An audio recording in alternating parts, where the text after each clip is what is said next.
Hello everyone, welcome back to my channel. मैं अमृता और मेरे इस यूट्यूब चैनल पर आप सभी का ढेर सारा वेलकम।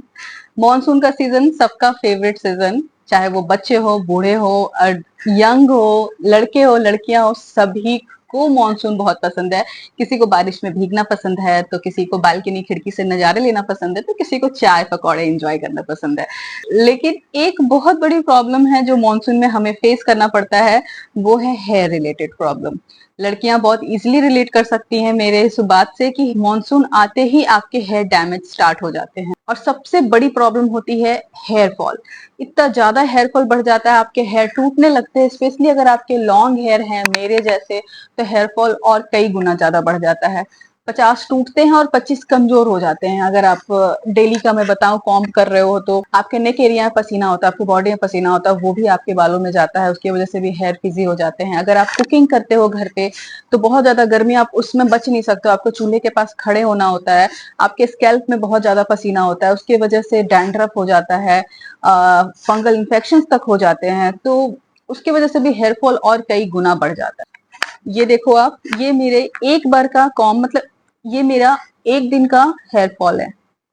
इतना आप सोच सकते हो कि कितना डेंजरस हो सकता है हेयर फॉल हमारे लिए। तो मेरा आज का जो वीडियो है इसी से रिलेटेड है। मैं आज के वीडियो में 10 डूज एंड डोंट्स शेयर करने वाली हूँ, जो मैं डेली बेसिस पे मॉनसून सीजन में फॉलो करती हूँ और उससे काफी ज्यादा फर्क पड़ा है। और अगर आप लोगों ने मेरा ब्लॉग चैनल अगर आप लोग मेरा ब्लॉग चैनल फॉलो करते हो, तो आपको पता होगा कि अभी रिसेंटली हम लोग गए थे वेकेशन पे।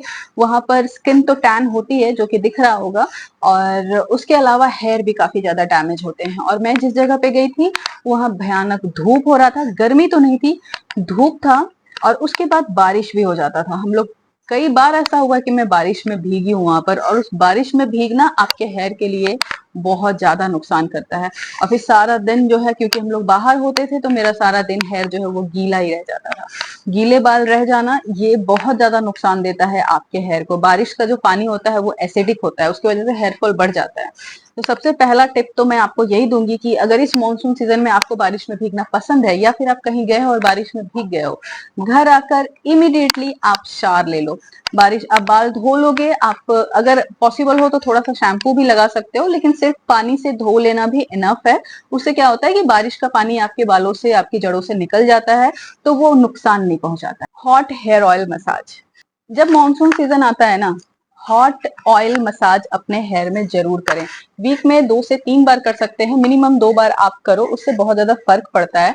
और एक चीज मैं आपको बता दूं कि जैसे मुझे ना सरसों का तेल बहुत ज्यादा पसंद है, मैं अपने हेयर में सरसों का तेल बहुत लगाती हूँ। लेकिन मॉनसून सीजन में ये गलती आप ना करो। कोई भी हेयर ऑयल जो कि थोड़ा सा थिक होता है, भारी होता है, वो अपने बालों में ना लगाएं, उससे हेयर फॉल और बढ़ सकता है। कोशिश करें नारियल तेल, जो कोल्ड प्रेस नारियल का तेल हो, या कोई भी आपकी पसंद का हल्का तेल लगाएं। तो मैं जो ऑयल अपने हेयर में लगाती हूँ इस ड्यूरिंग मॉनसून, वो मैं आप लोग साथ में शेयर कर लेती हूँ कि मैं उसे कैसे बनाती हूँ। और उसके बाद बहुत इजी है, बहुत ही ज्यादा इजी है। ऐसा कोई तामझाम नहीं है कि आप सोचोगे कि अरे यार, इससे इजी तो आप सीधे सिंपली लगा लो, लेकिन वैसा नहीं है, बहुत इजी। और एक बार बना के रख लो तो आपके आराम से 15-20 दिन तो चले ही जाएंगे। और उसको थोड़ा सा गर्म करके आप बालों में लगाओ, और आधे 1 घंटे के बाद में अपना हेयर वॉश कर दो। तो इससे क्या होता है कि आपके स्कैल्प को एक नरिशमेंट भी मिल जाती है, ड्राइनेस भी दूर हो जाता है। और आप जब मसाज करते हो ना, मसाज की वजह से क्या होता है कि ब्लड सर्कुलेशन वगैरह बढ़ता है, उससे भी आपके स्कैल्प हेल्दी रहते हैं। तो ये आप एटलीस्ट 2 बार जरूर किया करो। तो चलिए मैं आज शेयर करने जा रही हूँ अपना मॉनसून सीज़न वाला DIY हेयर ऑयल। ये बहुत इजी है, 5 मिनट में बन जाता है, और एक बार बनाने के बाद इसे आप 2 से 3 हफ्ते तक आराम से यूज़ कर सकते हैं। मैं यहाँ थोड़ा सा ही बना रही हूँ, आप ज़्यादा सा बनाकर भी रख सकते हो। मेरा ऑलरेडी बना हुआ रखा है, लेकिन मैं आप लोगों को दिखाने के लिए बना रही हूँ। तो सबसे पहले मैंने एक कढ़ाई ले लिया है, धीमी आंच पे चढ़ा दिया है, और उसमें डाला है मैंने नारियल का तेल। आप जो भी नारियल का तेल यूज़ करते हो वो डालो। उसके बाद किचन में ईज़िली मिलने वाली चीज़ें ही यूज़ की है, जैसे कि मेथी दाना 1 टेबल स्पून, कलौंजी 1 टेबल स्पून, और 1 कप कड़ी पत्ता। ये तीनों ही चीज़ें हेयर के लिए बहुत अच्छे होते हैं। जब कड़ी पत्ता का कलर चेंज हो जाए, उसके बाद मैंने इसे एक कांच के ग्लास में निकाल लिया है, और उसके बाद आप इसे 2-3 हफ्ते तक आराम से रख सकते हो। जब भी हेयर में लगाना हो, आप इस ऑयल को हल्का सा गर्म करो, और उसके बाद आप जेंटली अपने हाथों की हेल्प से आप इसे अपने हेयर में लगाओ। मैंने पहले अपने हेयर को 2 पार्ट में डिवाइड कर लिया है। उसके बाद अपने पाम पे इस तरह से लगाकर उसके बाद धीमे धीमे जड़ से लेकर टिप तक मैं इसे मसाज करूँगी और अपने फिंगर टिप की हेल्प से पूरे अपने स्कैल्प पे मैं इसे इवनली लगाऊंगी ताकि स्कैल्प में आराम से ये फैल जाए और पूरे पूरे स्कैल्प और पूरे हेयर को नरिशमेंट मिले। तो इस तरह से मैं ईज़िली अपने पूरे हेयर में लगा लिया, जिसमें शायद 5 से 7 मिनट का टाइम गया होगा। और ये रात का टाइम है तो मैं अभी एक ढीली ढाली सी ब्रेडिंग करूँगी और उसके बाद सो जाऊँगी। आप चाहो तो सुबह हेयर वॉश करने से 1 घंटे पहले भी इसे लगा सकते हो, लेकिन मुझे मोस्टली रात में लगाना ही अच्छा लगता है, सुबह मुझे टाइम नहीं मिल पाता है। तो लगा करके बस ये डन हो गया है, मैं सो जाऊँगी और मॉर्निंग में वॉश कर लूँगी।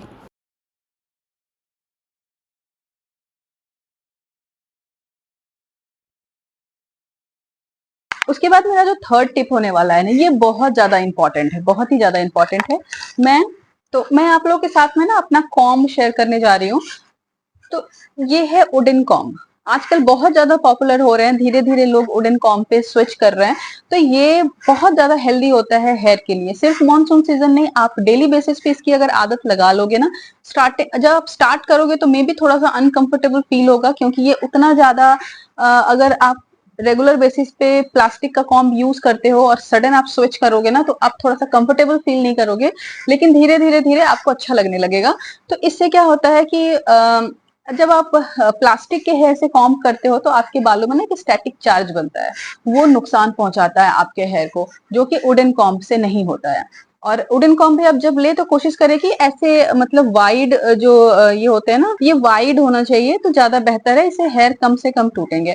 और अगर आप कंफर्टेबल नहीं हो या फिर आपके पास वुडन कॉम्ब नहीं है, तो आप ट्राई करो कि आपका प्लास्टिक का कॉम्ब जो है ना, वो एटलीस्ट इतना वाइड हो।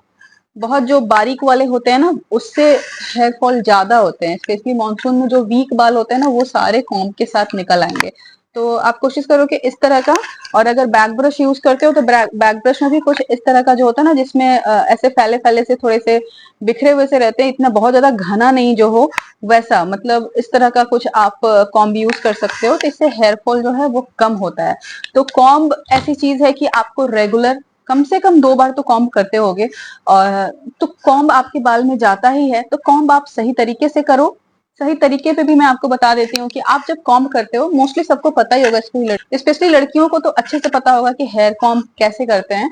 तो आप कोशिश करो कि आप जड़ों से स्टार्ट करो। अब डायरेक्ट यहाँ से कॉम्ब नहीं करो, उससे क्या होता है कि सारे टैंगल जो होते हैं ना, वो ऐसे इकट्ठा होते हुए यहाँ तक आता है और वो फाइनली फिर टूट जाता है, वीक होते होते निकल जाता है। तो आप यहाँ से सुलझाओ, ऐसे करते करते तब ऊपर तक जाओ।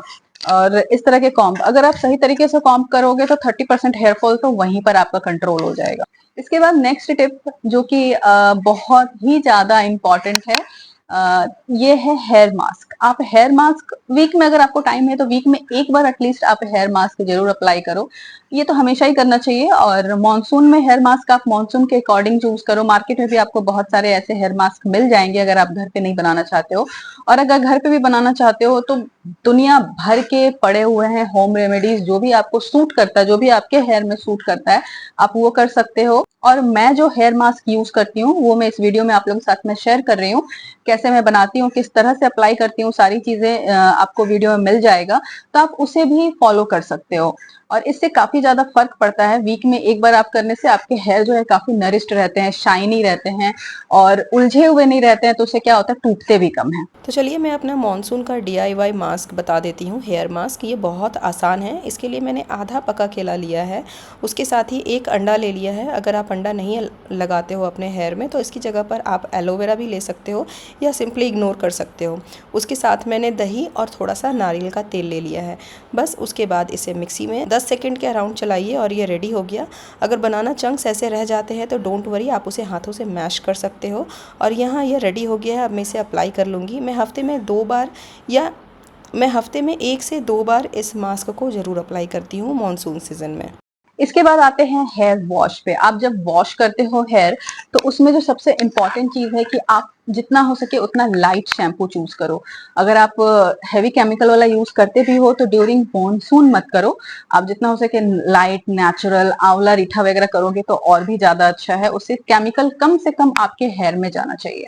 तो वो शैम्पू चूज करो। डायरेक्ट शैम्पू अपने हेयर पे मत लगाओ, ये मैंने पहले भी अपने वीडियोस में आप लोग साथ में शेयर किया हुआ है कि डायरेक्ट शैम्पू कभी भी अपने हेयर में मत लगाओ। थोड़ा सा पानी ले लो, उसमें मिक्स कर लो, फिर धीरे धीरे इससे आपका शैम्पू जो है वो यूज भी कम होता है।